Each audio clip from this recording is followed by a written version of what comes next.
Exalogic CMRL ഇടപാടുമായി ബന്ധപ്പെട്ട വിവാദത്തിൽ ആദ്യമായി മുഖ്യമന്ത്രിയുടെ പേരും പരാമർശിക്കപ്പെടുകയാണ്. രജിസ്ട്രാർ ഓഫ് കമ്പനീസിന്റെ റിപ്പോർട്ടിലാണ് മുഖ്യമന്ത്രിയുടെ പേരുള്ളത്. കരിമണൽ കമ്പനി CMRLനെ പരോക്ഷമായി നിയന്ത്രിക്കുന്നത് മുഖ്യമന്ത്രിയാണെന്നാണ് ROC റിപ്പോർട്ട്. CMRLും KSIDCയുമായി നടന്ന സാമ്പത്തിക ഇടപാടിന്റെ വിവരങ്ങൾ മറച്ചുവെക്കപ്പെട്ടു എന്ന പരാമർശവും റിപ്പോർട്ടിലുണ്ട്. CMRLുമായി നടത്തിയ ഇടപാടിന്റെ രേഖകൾ വീണ സമർപ്പിച്ചിട്ടില്ല എന്നാണ് രജിസ്ട്രാർ ഓഫ് കമ്പനീസ് പറയുന്നത്.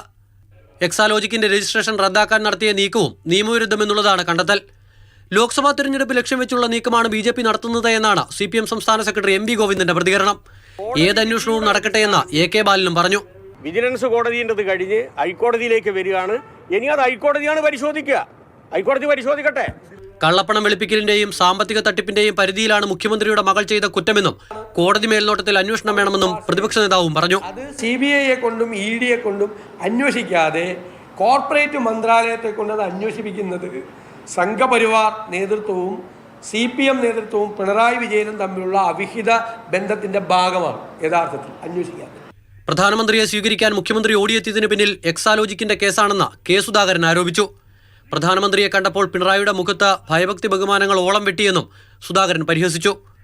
വീണ ചെയ്തത് എന്ത് എന്ന് എല്ലാവർക്കും അറിയാമെന്നും കുറ്റക്കാർ ആരായാലും ശിക്ഷിക്കപ്പെടുമെന്നും പ്രകാശ് ജാവ്ദേക്കർ പറഞ്ഞു. Investigation will be done, fair investigation will happen, and everybody who is guilty will be punished. Lok Sabha തെരഞ്ഞെടുപ്പ് അടുക്കുന്നതോടെ മാസപ്പടി വിവാദം സജീവമാക്കി നിർത്താനാണ് പ്രതിപക്ഷ നീക്കം.